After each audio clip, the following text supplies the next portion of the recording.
Creativity is an addiction. It is.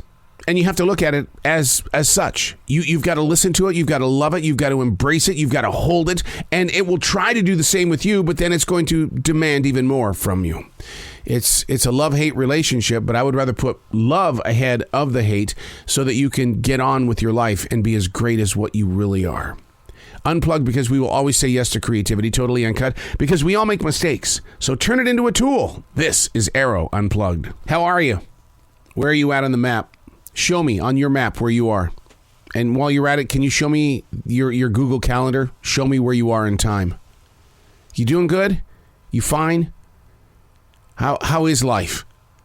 Dear future reader. No, I really do play that game, Dear future reader, because somewhere along the line, somebody's going to find this.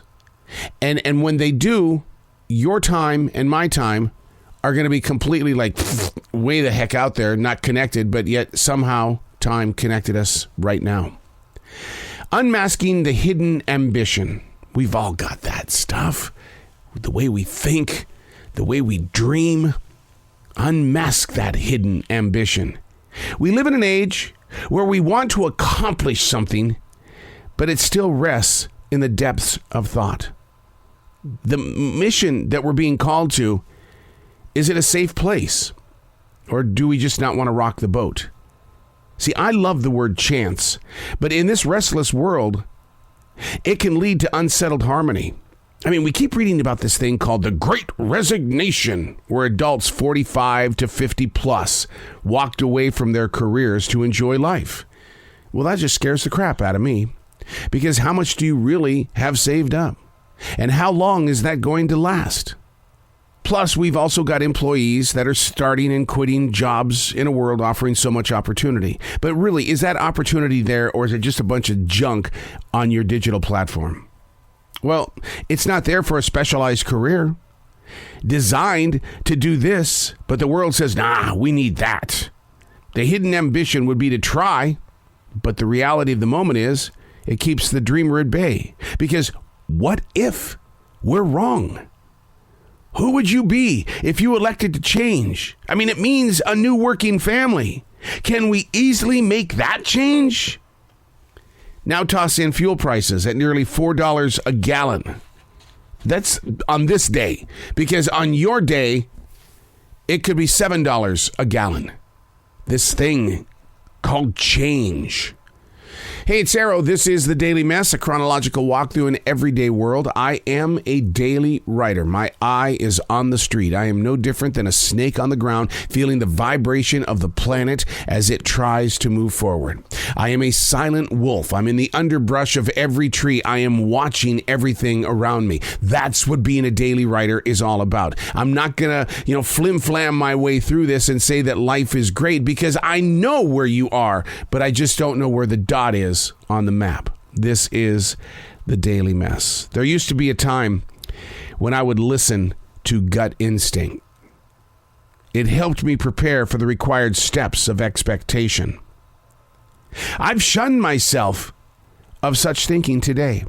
With the way of the world, we're lucky to be alive. I mean, what if your parents would have been born in Ukraine? What if your roots were planted in Russia?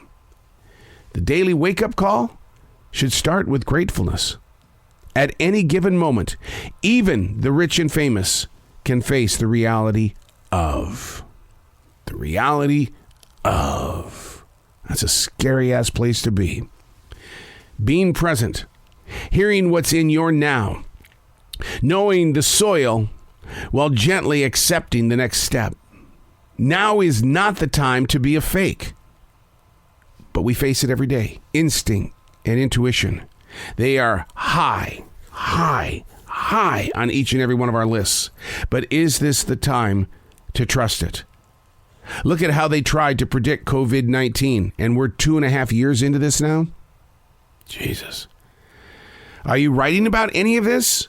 Are you letting others maintain your history? Once the moment has happened, the only thing you hold is a memory. What does any of this mean? I have a book in front of me. I wish you could see it.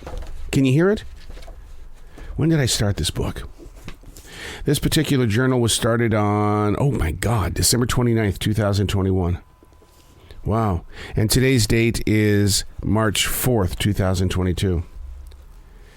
God, back in December, measuring the distance between who and what, why, when and where and how, only to find the mind locating hope in all things blank. Chasing answers is no different than struggling to catch up to a dream. And if an answer is reached, what's next but another question? We feed off content. This is what I was writing back in December of 2021.